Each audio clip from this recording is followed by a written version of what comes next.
Managing files in CuteFTP.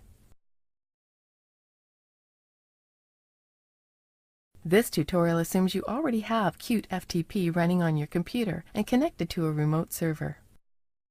Now let's learn how to manage our website files.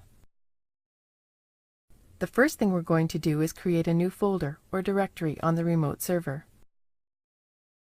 One way to create a new folder is to right-click anywhere here in the remote server window. Then click New Folder. Or simply click the new folder icon here. Type a name for the new folder here, then click OK.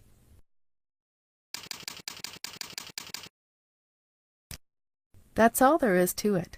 Now let's rename this new folder. Right-click the folder. Then click Rename. Type the new folder name in here. The new folder has been renamed. You can also rename files the same way as you rename folders. To delete a folder or file, make sure it's highlighted. Then click the Delete icon here. The folder we just created has been deleted. Now let's learn how to change the permissions of a file.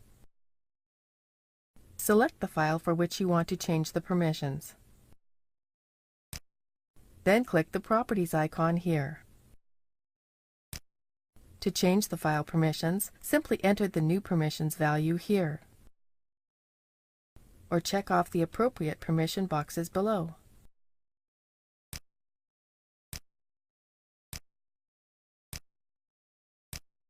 Click Apply, then OK when finished.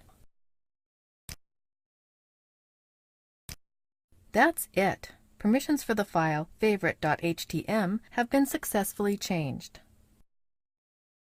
This is the end of the tutorial. You should now know how to manage your files and folders in CuteFTP, including creating new folders, renaming them, deleting them, and changing file permissions.